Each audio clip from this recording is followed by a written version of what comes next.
اللہ اللہ الحمدللہ رب العالمین، اللہم صلی علی محمد وعلی آل محمد وعلی اصحاب محمد۔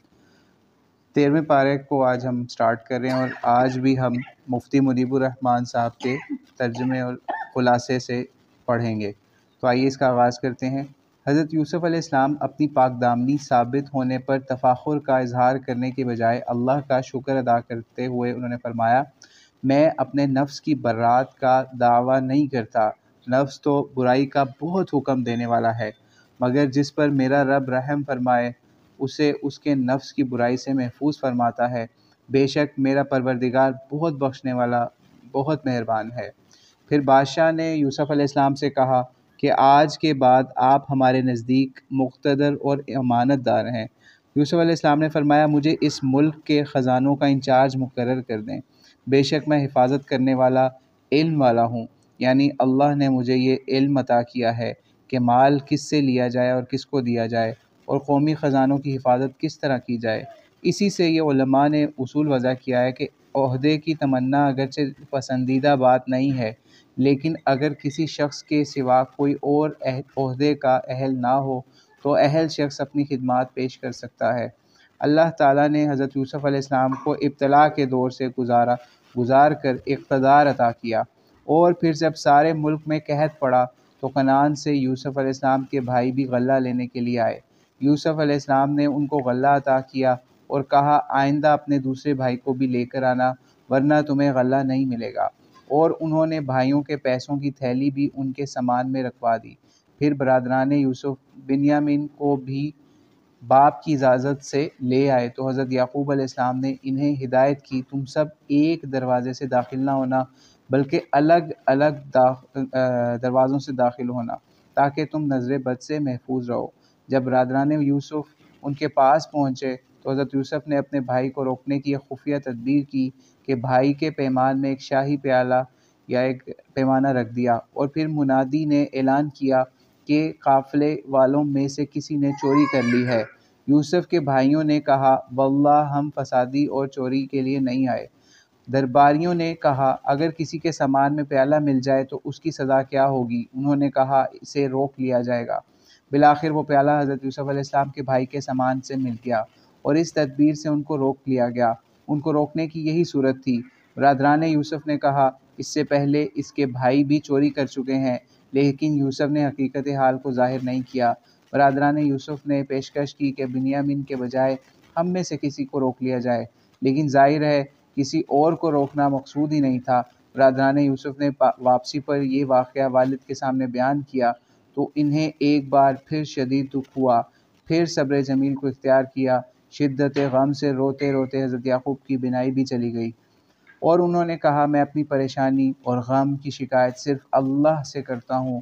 پھر یعقوب علیہ السلام نے برادران یوسف کو اور بنیامین کی تلاش میں بھیجا اور کہا، یوسف اور اس کے بھائی کو تلاش کرو، ان کی تلاش میں اللہ کی رحمت سے مایوس نہ ہو، اللہ کی رحمت سے صرف کافر ہی مایوس ہوتے ہیں۔ ان کے مصر پہنچنے پر بالآخر یوسف علیہ السلام نے حقیقت حال بھائیوں پر ظاہر کر دی، یعنی حضرت یوسف نے بھائیوں کو بتا دیا۔ وہ شرمسار ہوئے، اپنی غلطیوں کا اعتراف کیا اور کہا، اللہ نے آپ کو ہم پر فضیلت دی ہے۔ یوسف نے کہا، اللہ نے ہم پر احسان کیا ہے، اور جو تقوی پر کاربند اور صبر کرے تو اللہ نیکوکاروں کے اجر کو ضائع نہیں فرماتا۔ اس موقع پر حضرت یوسف نے انتہائی اخلاقی عظمت کا ثبوت دیتے ہوئے اپنے بھائیوں کو معاف کر دیا، اپنی قمیض انہیں عطا کی اور اس کو کہا کہ میرے باپ کے چہرے پر ڈالو، انشاءاللہ ان کی بینائی لوٹ آئے گی، اور سب گھر والوں کو میرے پاس لے آؤ۔ یوں ہی برادران یوسف مصر سے چلے۔ حضرت یعقوب علیہ السلام نے فرمایا، مجھے یوسف کی خوشبو محسوس ہو رہی ہے۔ اس پر موجود بیٹے نے کہنے لگے، یہ بھی آپ پر یوسف کی پرانی محبت کا اثر ہے۔ الغرض پھر قمیض یوسف حضرت یعقوب کے چہرے پر ڈالتے ہی ان کی بینائی لوٹ آئی۔ انہوں نے برادران یوسف کے لیے اللہ کی بارگاہ میں استغفار کی۔ پھر جب یہ قافلہ مصر میں داخل ہوا تو یوسف نے نہایت اعزاز کے ساتھ ان کا استقبال کیا۔ جب یہ قافلہ شاہی دربار میں پہنچا تو خاندان یعقوبی کے تمام لوگ حضرت یوسف کی تعظیم کے لیے سجدے میں گر گئے۔ حضرت یوسف علیہ السلام نے کہا، اے میرے باپ، یہ میرے اس پہلے خواب کی تعبیر ہے بے شک میرے رب نے اس کو سچ کر دکھایا، اس نے مجھ پر احسان کیا۔ یوسف نے رب ذوالجلال کا ان کلمات میں شکر ادا کیا کہ اے رب، میرے رب، تو نے مجھے حکومت عطا کی اور مجھے خوابوں کی تعبیر کا علم سکھایا۔ اے آسمانوں اور زمینوں کو پیدا کرنے والے، تو ہی دنیا اور آخرت میں میرا کارساز ہے۔ مجھے مسلمان اٹھانا، مجھے نیک بندوں کے ساتھ ملا دینا۔ اللہ تعالیٰ نے رسول علیہ الصلوۃ والسلام سے فرمایا، یہ غیب کی خبریں ہیں جس غیب کی ہم آپ کی طرف وحی فرماتے ہیں۔ قصص انبیاء میں یوسف علیہ السلام کا قصہ اس لحاظ سے منفرد ہے کہ اللہ تعالیٰ نے ایک ہی صورت میں اسے نہایت تفصیل کے ساتھ اور مربوط کر کے بیان فرمایا، لیکن اس کی تفصیلی اور فرمائشی بیان کے باوجود وہ لوگ ایمان نہیں لائے اور کفر پر ڈٹے رہے۔ اسی لیے اللہ نے فرمایا، آسمانوں اور زمین میں کتنی ایسی نشانیاں ہیں جن سے لوگ گردانی کرتے گزر جاتے ہیں، اور اکثر لوگ اللہ پر ایمان نہیں لاتے اور شرک کرنے والے ہوتے ہیں۔ سورت کے آخر میں فرمایا، بے شک ان قصوں میں عقل والوں کے لیے نصیحت ہے۔ آگے سورۃ الرعد شروع ہو رہی ہے۔ سورۃ الرعد مکی سورت ہے، ترتیب مصحف کے اعتبار سے 13ویں، جبکہ ترتیب نزول کے اعتبار سے 96ویں سورت ہے۔ اس کی ایک آیت میں الرعد کا ذکر ہونے کی وجہ سے اس کا نام الرعد رکھا گیا، یعنی جو زور کا کڑکا ہے، بجلی یا بادلوں کی گرج کو بھی کہا جاتا ہے۔ اس صورت میں اللہ کی وحدانیت کے دلائل ہیں اور اللہ کی مختلف صفات کا ذکر ہے۔ حیات بعد الموت کا بھی بیان ہے۔ اس صورت کے شروع میں اللہ کی قدرت و جلالت کو بیان کیا گیا ہے۔ اس کا بغیر ستونوں کے آسمانوں کو بلندیوں پر قائم رکھنا، سورج اور چاند کو ایک نظم کے تابع کر کے چلانا، زمین کا پھیلاؤ، اس میں پہاڑوں کو لنگروں کی طرح قائم رکھنا، دریاؤں کی روانی، نظام لیل و نہار، طرح طرح کے پھل، انگور اور کھجوروں کے باغات اور امور کائنات کی تدبیر وغیرہ۔ پھر فرمایا جاتا ہے، اہل عقل کے لیے ان میں نشانیاں ہیں۔ آیت نمبر 8 میں فرمایا کہ اللہ ہر مادہ کے حمل اور رحم کے حالات کو جانتا ہے، اس کے نزدیک ہر چیز کا ایک اندازہ ہے۔ آیت نمبر 9-10 میں فرمایا، اللہ ہر پوشیدہ ظاہر چیز کو، آہستہ سرگوشیوں اور بلند آواز کو جانتا ہے۔ آیت 11 میں قوموں کی سربلندی کا راز بتایا کہ حالات تب بدلتے ہیں جب کوئی خود کو بدلتا ہے۔ آگے چل کے فرمایا، اللہ تمہیں کبھی ڈرانے کے لیے اور کبھی امید دلانے کے لیے بجلی کی چمک دکھاتا ہے اور بھاری بادل پیدا کرتا ہے۔ آیت نمبر 13 میں رات کا ذکر ہے۔ اجسام فلکی یا بادلوں کی رگڑ سے جو آواز پیدا ہوتی ہے اس کو رعد کہتے ہیں۔ ایک حدیث کی روح سے رعد اس فرشتے کا نام ہے جو بادلوں کو چلانے پر مامور ہے۔ فرمایا کہ یہ معین فرشتہ اس کی حمد کے ساتھ تسبیح کرتا ہے اور باقی فرشتے اس کے خوف سے تسبیح وغیرہ کرتے ہیں۔ آیت نمبر 14 میں فرمایا کہ پکارنے کے لائق صرف اللہ کی ذات ہے جو پکار کا جواب سن کر دیتا ہے، جبکہ معبودان باطل پکار کے جواب دینے سے بھی عاجز اور کافروں کی پکار رائیگاں ہے۔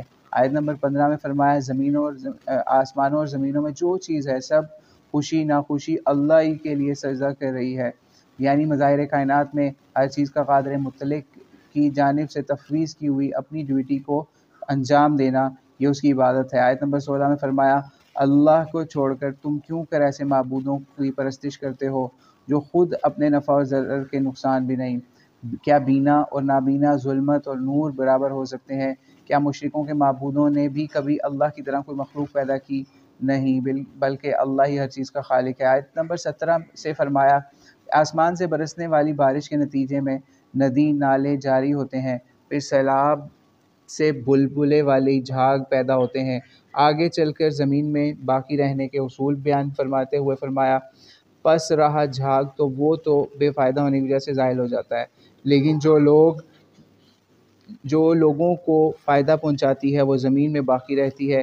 فرمایا، اللہ حق اور باطل کے درمیان فرق کو واضح کرنے کے لیے اسی طرح مثالیں بیان فرماتا ہے۔ آیت نمبر 18 میں اللہ تعالیٰ کا حکم ماننے والوں کے لیے بھلائی ہی بھلائی اور نافرمانوں سے کسی قسم کے فدیے قبول نہ کرنے کا بیان ہے۔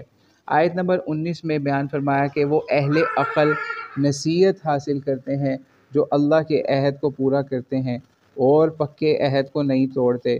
قرابت داروں کے رشتوں کو اللہ نے جوڑنے کا حکم دیا ہے، انہیں جوڑے رکھتے ہیں، اللہ کی رضا کی طلب میں رہتے ہیں، میں صابر رہتے ہیں، نماز قائم کرتے ہیں، ظاہر اور پوشیدہ طور پر اللہ کی راہ میں خرچ کرتے ہیں، برائی کو بھلائی سے ٹالتے ہیں، ان کے لیے آخرت کا گھر کتنا پیارا ہے۔ پھر منکرین کے لیے فرمایا کہ عہد شکنی کرتے ہیں، قطع رحمی کرتے ہیں اور زمین میں فساد برپا کرتے ہیں، ان پر لعنت ہے، ان کا برا ٹھکانہ ہے۔ آیت نمبر 26 سورہ رعد میں فرمایا کہ کسی کے رزق میں کمی یا زیادتی کرنا صرف اللہ کے اختیار میں ہے۔ آیت 28 میں فرمایا کہ سکون قلب کی دولت اللہ کے ذکر سے ملتی ہے، مومن نیکوکاروں کے لیے خوشخبری اور بہترین انجام ہے۔ آیت نمبر 31 میں مشرکین مکہ کے ناروا مطالبات کا ذکر ہوا ہے کہ وہ کہتے کہ کوئی ایسا قرآن ہوتا جسے پہاڑ چل پڑتے، زمین پھٹ جاتی، مردے کلام کرنے لگتے، تو اللہ نے فرمایا یہ سب چیزیں اللہ کے اختیار میں ہیں۔ مسلمان کافروں کی ان بیہودہ باتوں سے نا امید نہ ہو، اگر اللہ کی مشیت اس میں ہوتی تو سب اطاعت گزار ہو جائیں تو سب لوگوں کو ہدایت دے دیتا، یعنی اس کی حکمت اس میں ہے کہ اپنے اختیار سے نیکی کرنے والوں کو جزا ملے، بدی کرنے والوں کو سزا ملے۔ آیت نمبر 38 میں فرمایا کہ ہم نے آپ سے پہلے رسول بھیجے تھے، ان کی بیویاں بھی تھیں، بچے بھی تھے۔ آگے چل کر یہ بھی بتایا کہ نبی محض کفار کی فرمائش پر نہیں بلکہ اللہ کے اذن سے معجزات پیش کرتے ہیں۔ اس کے بعد سورہ ابراہیم سٹارٹ ہو رہی ہے۔ سورہ ابراہیم مکی صورت ہے، ترتیب مصحف کے اعتبار سے 14ویں، جبکہ ترتیب نزولی کے اعتبار سے 72ویں صورت ہے۔ اس صورت کے چھٹے رکوع میں حضرت ابراہیم علیہ السلام کا ذکر ہے، اس لیے اس کا نام ابراہیم رکھا گیا۔ سورہ ابراہیم کے شروع میں ایک بار قرآن کی حقانیت، اللہ کی قدرت و اختیار کا ذکر ہوا، لیکن کفار آخرت پر دنیا کو ترجیح دیتے ہیں، حق کی راہ میں رکاوٹ بنتے ہیں، کجی کے طلبگار رہتے ہیں۔ آیت نمبر 4 میں یہ بتایا گیا کہ اللہ نے ہر قوم کے درمیان جو رسول بھیجا وہ انہی کی زبان بولنے والا تھا تاکہ وضاحت کے ساتھ اللہ کے احکام کو بیان کر سکے، لوگوں پر اللہ کی حجت قائم ہو۔ آیت نمبر 6 میں ایک بار پھر حضرت موسیٰ علیہ السلام کی قوم کا ذکر آیا کہ موسیٰ علیہ السلام نے ان سے اللہ تعالیٰ کی نعمتوں کو یاد کرنے کا، اللہ کا شکر ادا کرنے اور ناشکری نہ کرنے کا کہا۔ فرمایا کہ اگر تمام روئے زمین والے مل کر بھی کفر کو اختیار کر لیں تو اللہ تعالیٰ کی قدرت و جلالت میں کوئی فرق واقع نہیں ہوتا، وہ تمام جہانوں سے بے نیاز ہے۔ آیت نمبر 13 سے بتایا کہ ہر دور کے کافروں نے اپنے عہد کے رسولوں سے لا یعنی جہالت پر مبنی بحثیں کی، اپنے آباء و اجداد کے دین پر ڈٹے رہے، انبیاء سے معجزات کی فرمائشیں کرتے رہے، اور جب لاجواب ہوتے تو انبیاء سے کہتے تم ہمارے دین میں واپس آ جاؤ ورنہ ہم تمہیں جلا وطن کر دیں گے۔ آیت نمبر 18 میں بتایا کہ کافروں کے اعمال کی مثال اس راکھ کی سی ہے کہ سخت آندھی کے دن تیز ہوا کا جھونکا آئے اور سب اڑا لے جائے۔ آیت نمبر 21 سورہ ابراہیم میں بتایا گیا کہ سب کفار آخرت میں اللہ کی عدالت میں پیش ہوں گے، ان کے کمزور اپنے بڑوں سے کہیں گے کہ دنیا میں ہم تمہاری پیروی کرتے تھے، کیا اب اللہ کے عذاب سے نجات کے لیے تم ہمارے کسی کام آؤ گے؟ وہ کہیں گے ہمیں خود کوئی چھڑانے والا نہیں۔ اسی طرح شیطان بھی اپنے پیروکاروں سے دامن جھاڑ لے گا، کہے گا تم نے اللہ کے سچے وعدے کو رد کیا اور میرے جھوٹے وعدے کو مانا، سو تم مجھے ملامت نہ کرو بلکہ اپنے آپ کو ہی ملامت کرو، اب ہم ایک دوسرے کے کام آنے والے نہیں۔ آیت نمبر 24 سے 26 میں اللہ تعالیٰ پاکیزہ کلمے کی برکات اور خبیث کلمے کی نحوست کو مثال کے ذریعے بیان فرماتا ہے کہ آیت نمبر 28 اور اس کے بعد میں اللہ تعالیٰ کی نعمتوں کو ناشکری سے بدلنے والوں اور اللہ کے ساتھ شریک بنانے والوں کے لیے جہنم کی وعید ہے۔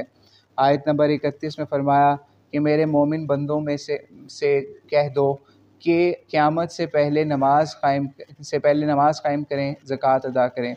آیت نمبر 32 سے ایک بار پھر اللہ تعالیٰ نے کائنات میں پھیلی ہوئی قدرت و جلالت کی نشانیوں کو بیان فرمایا، اور اگر تم اللہ کی نعمتوں کو شمار کرو تو تم شمار نہ کر سکو گے، بے شک انسان بہت ظالم، بہت ناشکرا ہے۔ آیت نمبر 35 میں حضرت ابراہیم علیہ السلام کی اللہ تعالیٰ سے مکہ کو شہر امن بنانے اور اس کو ان کی اولاد کی بت پرستی سے بچانے کی دعا اور بتوں کی مذمت کا ذکر ہے۔